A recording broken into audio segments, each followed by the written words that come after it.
नमस्कार, स्वागत है आपका हमारे इस खास कार्यक्रम विशेष में। मैं हूं सूरज मोहन झा।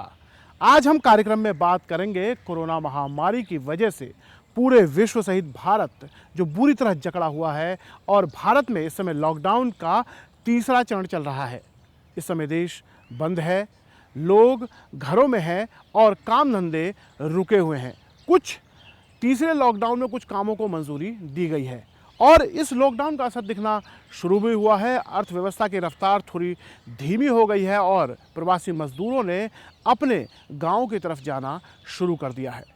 देश में अर्थव्यवस्था की रफ्तार को किस तरह से फिर पटरी पर लाया जाए, इसके लिए प्रधानमंत्री नरेंद्र मोदी ने एक बड़े आर्थिक पैकेज की घोषणा की है और वित्त मंत्री निर्मला सीतारमण ने विस्तार से बताया है कि किस तरह से इस आर्थिक पैकेज के बाद एमएसएमई सेक्टर, छोटे कारोबारी, श्रमिक, मजदूर और किसान अर्थव्यवस्था को फिर से पटरी पर ले आएंगे। तो आज कार्यक्रम में हम बात करेंगे नए भारत की ओर।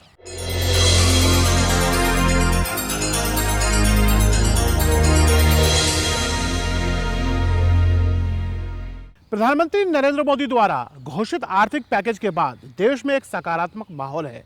आज पर्यटन एवं संस्कृति मंत्री प्रहलाद पटेल ने कहा कि इस आर्थिक पैकेज की घोषणा के बाद देश में एक सकारात्मक माहौल है, कारोबारियों सहित मजदूरों में एक अच्छा माहौल है और इस आर्थिक पैकेज के बाद देश की अर्थव्यवस्था फिर से पटरी पर वापस आ सकेगी।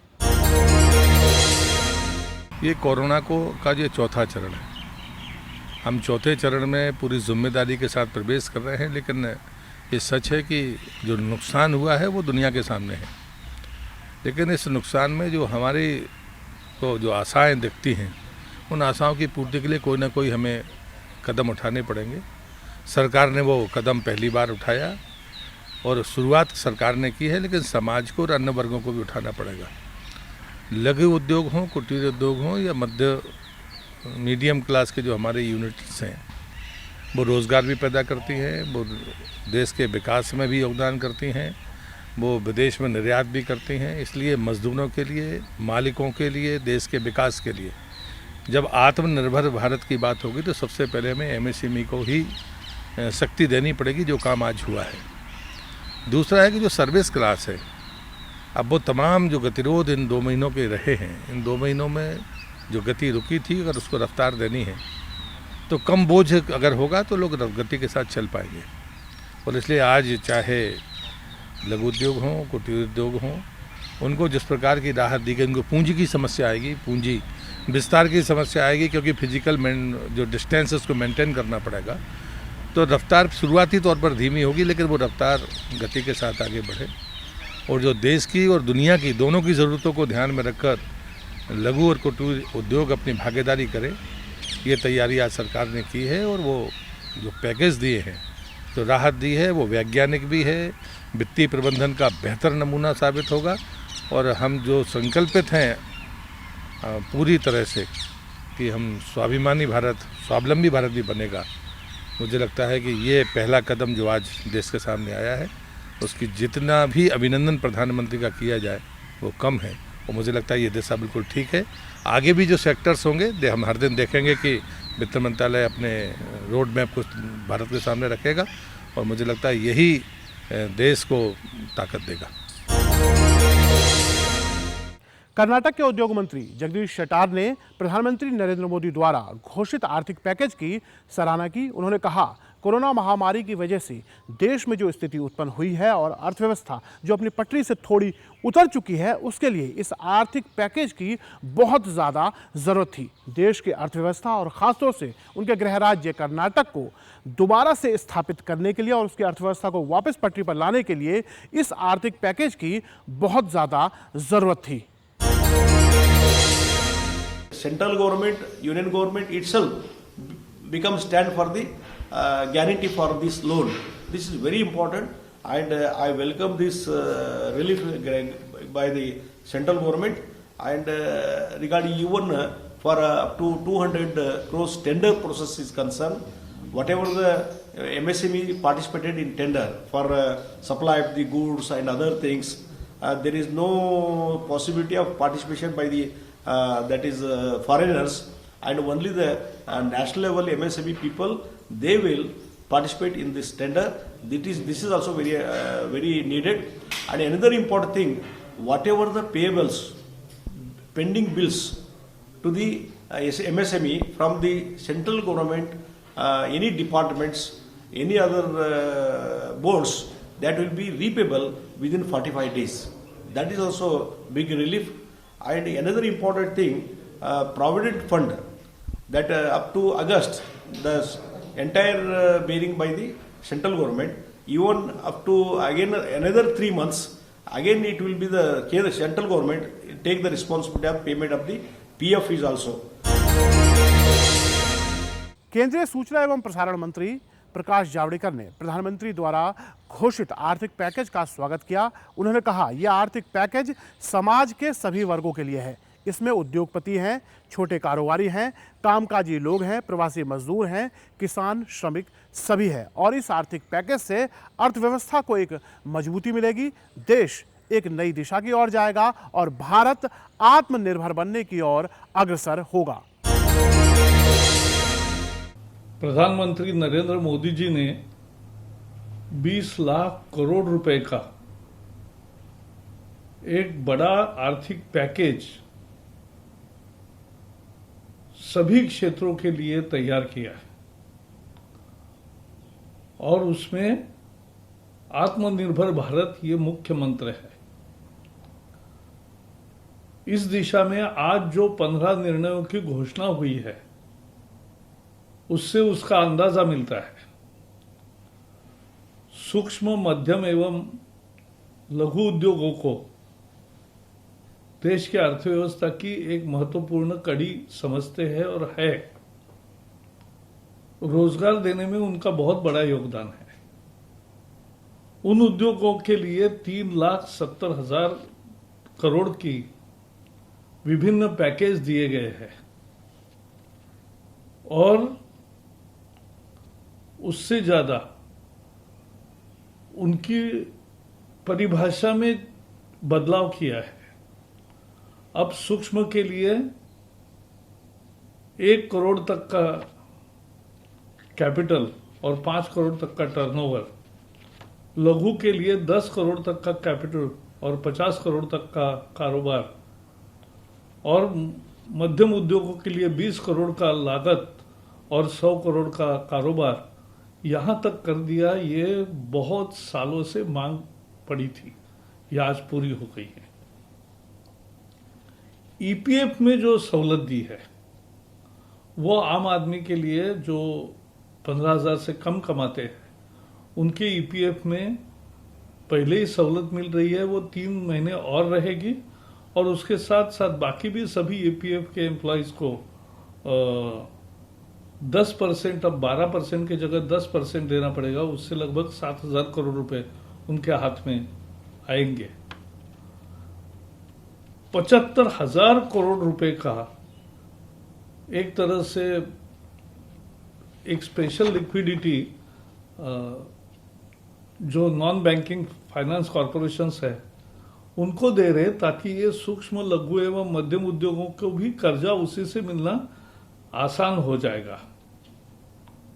और डिस्कॉम के लिए इमरजेंसी लिक्विडिटी मेजर में 90,000 करोड़ रुपए दिए हैं और बाकी सारी जो टैक्स रिटर्न्स है और सारे कागजात भरने के समय में 3-3 महीने वृद्धि की है। टीडीएस में भी अब टीडीएस कम लगेगा और उसके साथ साथ उसकी मुदत भी बढ़ाई है, तो ये एक बहुत बड़ी कदम है। मुझे लगता है आज ये एक सेक्शन हुआ, कल परसों 2-3 दिन जो चलेगा उसमें सारे निर्णय आए जाएंगे, तो पूरे अर्थव्यवस्था का हर वर्ग का ख्याल मोदी जी के पैकेज में होता है, वैसे इसमें भी होगा। भारत जैसा देश जो दुनिया का दूसरा सबसे बड़ा देश है, दूसरा सबसे बड़ी आबादी वाला देश था, विकासशील देश है, इंफ्रास्ट्रक्चर की कमी है, ऐसे देश में ये चुनौती हमारे लिए बहुत बड़ी चुनौती थी। लेकिन देश के प्रधानमंत्री जी ने जिस साहस के साथ में निर्णय किए, निश्चय ही कुछ लोगों को उससे तकलीफ हुई, कठोरता के साथ में निर्णय लागू किए गए, देश की सरकार ने प्रदेश की सरकारों के सहयोग से, आम आदमी के सहयोग से जिस तरह से काम किया, ये जो गति बढ़ने की स्पीड थी इसको हम थाम पाए।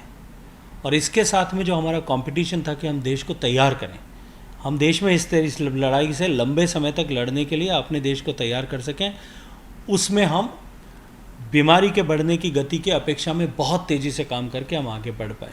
हमने देश में इस बीमारी से जो है महामारी का रूप यदि ले भी ले तो भी हम संघर्ष करें, इस दृष्टिकोण से देश को तैयार करने में कामयाबी पाई है। लेकिन इस पेंडेमिक के कारण से जिस तरह की परिस्थितियां बनी, लॉकडाउन के कारण से बनी, लोगों में डर और उसके कारण से माइग्रेशन हुए, इंडस्ट्रीज़, बिजनेस, ट्रेड, इकोनॉमी, सब चीज़ें आहत हुई। पहले ऐसा व्यक्ति जो अभावग्रस्त है और जिसको तुरंत सहायता की आवश्यकता है, उसकी सहायता माननीय प्रधानमंत्री जी ने की। माननीय प्रधानमंत्री जी के मार्गदर्शन में 1,70,000 करोड़ रुपए की गरीब कल्याण योजना बनी। गरीब आदमी को भूखे को अन्न मिले, कोई भी भूखा न सोए, इसके लिए जो है प्रत्येक व्यक्ति को के घर में 5 किलो अन्न ऐसे व्यक्ति के, अभावग्रस्त व्यक्ति के घर तक पहुँचे, 1 किलो दाल पहुँचे, इसकी व्यवस्था की गई। और वो निःशुल्क पहुँचे, जो पीडीएस सिस्टम से जाता है प्रदेशों में उसके अतिरिक्त पहुँचे। इसके अलावा किसानों को 2,000 करोड़ रुपए प्रति खाते में दिया गया, 9 करोड़ किसानों के खाते में पैसा ट्रांसफ़र किया गया।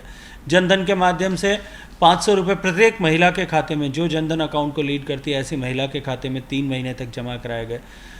उद्योगों में श्रमिकों को राहत देने के लिए जो है पीएफ का, जो उनकी तनख्वाह का 24% पैसा होता है, ईपीएफ का पैसा, जो एम्प्लॉय का कंट्रीब्यूशन और एम्प्लॉयर का कंट्रीब्यूशन दोनों सरकार जमा कराएगी, ऐसा निश्चित किया गया। लोगों को राहत प्रदान की गई। बैंक के खातों में या क्रेडिट के जो लोन अकाउंट को एनपीए नहीं हो उसके लिए 300 महीने का मॉरेटोरियम दिया गया। सारी व्यवस्थाएं करके एक बार तुरंत राहत प्रदान करने की कोशिश की।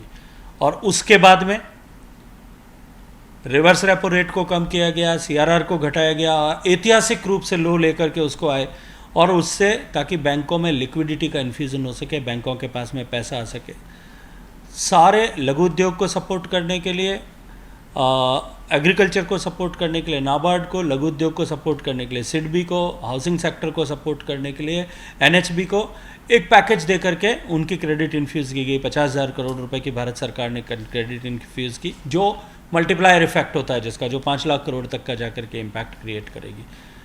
इसके अतिरिक्त ऐसे जो है छोटे छोटे कंस्ट्रक्शन में काम करने वाले लेबरर्स को, उनको सपोर्ट करने के लिए 30,000 करोड़ रुपए का एक पैकेज दे करके उनकी सहायता की गई। डिस्ट्रिक्ट मिनरल फंड से डिस्ट्रिक्ट्स जो है पैसा खर्च कर सकें, उसके लिए सहयोग प्रदान किया गया। राज्यों को तैयारी के लिए 15,000 करोड़ रुपया दिया गया ताकि कोविड के लिए अपना इंफ्रास्ट्रक्चर तैयार कर सकें। लेकिन ये सब करने के उपरांत भी हमारा एमएसएमई सेक्टर और इस कोविड की आपदा के कारण से बनी हुई परिस्थितियों को, इस चुनौती को हम अवसर के रूप में कैसे लें, मुझे लगता है कि ऐसा साहसिक कदम दुनिया में यदि किसी एक राष्ट्राध्यक्ष ने उठाया है तो वो भारत के प्रधानमंत्री जी ने उठाया। हिमाचल प्रदेश के मुख्यमंत्री जयराम ठाकुर ने प्रधानमंत्री नरेंद्र मोदी द्वारा घोषित 20 लाख करोड़ रुपए के आर्थिक पैकेज का स्वागत किया। उन्होंने कहा यह आर्थिक पैकेज हिमाचल प्रदेश के लिए काफी महत्वपूर्ण है। हिमाचल प्रदेश के उद्योग धंधे और अर्थव्यवस्था को वापस पटरी पर लाने के लिए यह आर्थिक पैकेज काफी मददगार साबित होगा और साथ ही हिमाचल प्रदेश में कोविड-19 से मुकाबले के लिए यह आर्थिक पैकेज काफी असरदार साबित होने जा रहा है। जहां एक तरफ प्रधानमंत्री जी कोरोना के खिलाफ बहुत मजबूती के साथ लड़ाई लड़ रहे हैं, वहां दूसरी तरफ इस कोविड-19 की वजह से देश में सभी वर्गों का जो नुकसान हुआ है, उस नुकसान के चलते जो है उसकी भरपाई करने के लिए भी साथ साथ ही कदम उठाया है। कई लोग इस सारी बात की उम्मीद भी कर रहे थे कि कोई पैकेज आएगा, तो पिछले कल आदरणीय प्रधानमंत्री जी ने आज तक के इतिहास का सबसे बड़े पैकेज की घोषणा की, 20 लाख करोड़ रुपए की। और इसके तहत सबसे बड़ी बात हमारे हिमाचल जैसे छोटे प्रदेश के लिए, जहां एमएसएमई सेक्टर में हमारे 90% जो हमारे छोटे उद्योग है, लघु उद्योग है, उसको बहुत बड़ी उसमें राहत मिली है। उस सेक्टर को बहुत बड़े फोकस के साथ इन्होंने मदद की है। और मैं समझता हूं कि जो कोविड के कारण जो नुकसान जो है छोटे और लघु उद्योग के जो जितना हमारे भाइयों को हुआ है, उसकी भरपाई करने के लिए इससे बेहतर कोई पैकेज जो है हो नहीं सकता है जो आदरणीय प्रधानमंत्री जी ने घोषणा की है। दूसरा, उसके साथ साथ में मैं आदरणीय प्रधानमंत्री जी का इस बात के लिए भी धन्यवाद करता हूं, जो एक 3 करोड़ रुपए तक के लोन के लिए जो है वो गारंटी के बिना, कोलेट्रल सिक्योरिटी के बिना जो है देने की जो बात कही है, उसका भी मैं अभिनंदन करता हूं, स्वागत करता हूं। उससे लिक्विडिटी जो है आसानी होगी और लोगों को जिनका काम रुका पड़ा था, अवरुद्ध हुआ पड़ा था कोरोना की वजह से, उनको काम काज करने के लिए जो है एक राशि मिल जाएगी, पैसा मिल जाएगा, उसके जिसके कारण वो आसानी से काम कर सकेंगे। और बैंकों के माध्यम से ये लोन आसानी से उपलब्ध हो, उस बात को सुनिश्चित करने के लिए प्रधानमंत्री जी ने कहा भी है।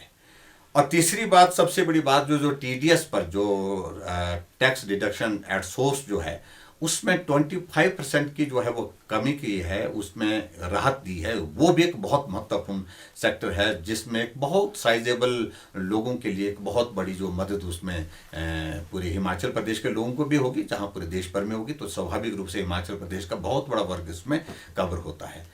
इसी प्रकार से जो हमारा एक अगला सेक्टर जिसको हम बोल सकते हैं, जो हमारा एम्प्लॉय प्रोविडेंट फंड की अगर हम बात करें, तो उसमें 6 माह के लिए जो मांग आ रही थी, बार बार मांग आ रही थी कि 6 माह के लिए एम्प्लॉय और एम्प्लॉयर की तरफ से दोनों जो है उसमें राहत देने की बात आ रही थी, उसको भी प्रधानमंत्री जी ने स्वीकार किया। ये भी एक बहुत बड़ी राहत है। इसी प्रकार से जो खास तौर से हिमाचल प्रदेश से संबंधित जिसका हम जिक्र कर सकते हैं कि हिमाचल को एक पावर स्टेट के रूप में भी माना जाता है, जाना जाता है, ऊर्जा राज्य के रूप में पहचान है हमारी, और 10,000 मेगावाट से ज़्यादा generation Himachal Pradesh power sector में जो है, हाइडल सेक्टर में हिमाचल प्रदेश करता है, कॉन्ट्रीब्यूशन का बहुत बड़ा है। ऐसे में जो पावर सेक्टर में जो है, इसमें जो मदद के लिए जो 90,000 करोड़ रुपए की पूरे देश भर में जो मदद की जो बात कही गई है, तो वो भी हमको उसका कैलकुलेशन अभी हमको करना बाकी है कि हिमाचल के हिस्से में क्या मिलता है, लेकिन हिमाचल को निश्चित रूप से उसमें लाभ मिलेगा। इसके लिए भी मैं बहुत बहुत अभिनंदन करता हूँ। केंद्रीय सड़क परिवहन मंत्री एवं लघु सूक्ष्म उद्योग मंत्री नितिन गडकरी ने एमएसएमई सेक्टर को देश की अर्थव्यवस्था की रीढ़ बताया। उन्होंने कहा, अकेले एमएसएमई सेक्टर ही करोड़ों लोगों को देश में रोजगार देता है। ऐसे में एमएसएमई सेक्टर का मजबूत होना देश के लिए बहुत ज़रूरी है। प्रधानमंत्री नरेंद्र मोदी ने एक बड़े आर्थिक पैकेज का ऐलान किया है और वित्त मंत्री निर्मला सीतारमण ने बताया कि किस तरह से एमएसएमई सेक्टर का खास ख्याल इस आर्थिक पैकेज में रखा गया है। अब इस आर्थिक पैकेज के बाद एमएसएमई सेक्टर एक मजबूत सेक्टर के तौर पर उभरेगा और देश में अनेकों रोजगार के अवसर उत्पन्न करेगा। Actually, we need to develop khadi and village industry in the country because it is giving maximum employment in the backward area, particularly socially, economically and educationally backward. And because of this, lot of order going to the village industry, khadi industries, which is going to create more employment potential. And that will be a great achievement for the rural labor, those who are particularly working in the area of tribal, rural and agriculture. So this is going to give a good boost, it's a booster dose to village industries. Presently, we have the turnover of 88,000 crore of village industry. Now, we have a target to make it 5 lakh crores within 2 years. So this is only, it can be helpful for all these khadi industries. At the same time, we will increase the export. The denim which is prepared by khadi is already going to international market, and denim jeans they are using khadi. So the global market of khadi will be possible, and it is going to give a good boost to the small weavers and particularly the ladies. Now the idea is using of solar charkha for thread. Also we can make the fabric and we can make solar vastra, and that is also to be exported. It can be, we are now planning of making of many clusters, textile clusters on the basis of that, which is going to create more employment potential in the country. It is very important, and particularly in the rural area. This is very important. From last many days, this definition was vetted from the industry, and it is very important. Now they will get all the benefits. First, in the previous time, the classification between manufacturing enterprises and service enterprises. Now there is no classification. Both are now one. The micro investment of rupees 25 lakh, it is extended to investment rupees 1 crore, and manufacturing enterprise, the micro, the criteria investment was rupees 10 lakh. Now it is increased up to 5 crore. So in the small also investment is now from 5 crore to 10 crore, and turnover is 50 crore. Then medium investment is 20 crore now, and turnover is 100 crore. So it is just in a previous medium, it was investment of 10 crore. Now it comes to investment of 20 crore. And the same time, the turnover is now is criteria, and 100 crore of turnover will also come under the micro and small industry classification. So this can be a great boost for the industry, and which is very important, and they will get the all concessions from the banks and the government, which are already giving to the MSMEs. Corona महामारी से जूझ रहे भारत देश की अर्थव्यवस्था को मजबूती देने के लिए प्रधानमंत्री नरेंद्र मोदी ने 20 लाख करोड़ रुपए के आर्थिक पैकेज का ऐलान किया। कल वित्त मंत्री निर्मला सीतारमण ने एमएसएमई सेक्टर, छोटे कारोबारियों को आर्थिक पैकेज और राहत का ऐलान किया था। आज वित्त मंत्री निर्मला सीतारमण ने प्रवासी मजदूर, श्रमिकों, किसानों को लेकर आर्थिक पैकेज का ऐलान किया है। About 3 crore farmers had availed loans which were given to them earlier in concessional rates, I think, which was direct support to farmers. And those 3 crore farmers had availed of agricultural loans which were over 4 lakh crores. 3 crore farmers who are marginal farmers had already benefited from 4 lakh crores of credit given to them. And those people who have availed of these credit through the Reserve Bank were also given a moratorium. For the next 3 months you don't have to pay your EMI and so on. Now, the interest subvention, which is normally given for prompt repayment in time, was extended till March. Now we are extending it up to 31st May 2020. So that is a thing which was already availed of, and for that we are giving a bit of an extension. And in the last 2 months, 25 lakh new Kisan credit cards have been given, which entails that they can take concessional credit. They're actually marginal farmers. So we've not forgotten them. And those 25 lakh new Kisan credit card holders have also been given or sanctioned a loan which totals to 25,000 crores. These are recent happenings. So there may have been a lockdown, but the government was not sitting quiet. It has been attending to a lot of those who are in the margins of our society, who are desperately in need of assistance to carry on with their small work. I want to just draw your attention that 63 lakh loans of 86,600 crores have been approved in agriculture area between 1st March and 30th of April.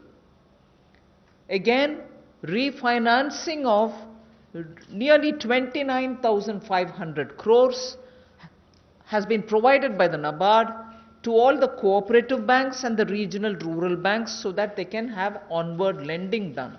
And this has happened just in March. Just only in March, NABARD has refinanced 29,500 crores through the rural cooperative banks and the regional rural banks. Then again, you know, rural infrastructure, also through a fund which is operated by the NABARD, is the RIDF, which is the Rural Infrastructure Development Fund. Through this, only again in March 2020, a support of 4,200 crores has been provided for rural infrastructure.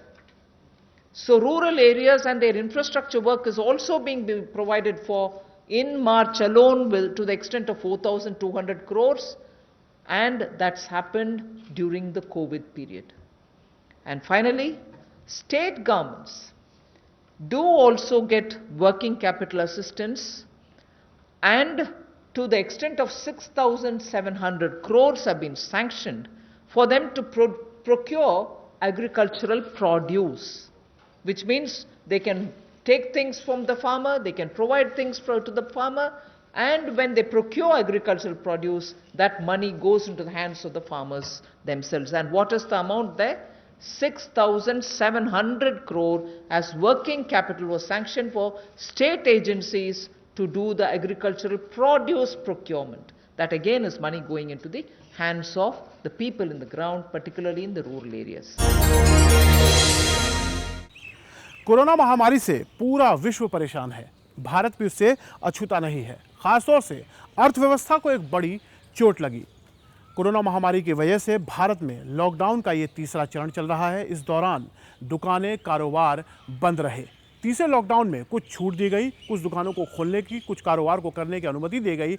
अब अर्थव्यवस्था को किस तरह से पटरी पर लाया जाए, इसके लिए प्रधानमंत्री ने एक बड़े आर्थिक पैकेज का ऐलान किया है। इस आर्थिक पैकेज के बाद एमएसएमई सेक्टर हो, छोटे कारोबारी, बड़े कारोबारी, श्रमिक, किसान या प्रवासी मजदूर, सबका ख्याल रखा गया है। अब इसका असर क्या होता है ये तो आने वाला समय बताएगा, लेकिन इस आर्थिक पैकेज के बाद एक सकारात्मक माहौल देश में देखने को मिला है। आज विशेष में इतना ही, फिर किसी दूसरे विषय के साथ आपके सामने उपस्थित होंगे। तब तक हमारी पूरी टीम को दीजिए इजाजत। नमस्कार।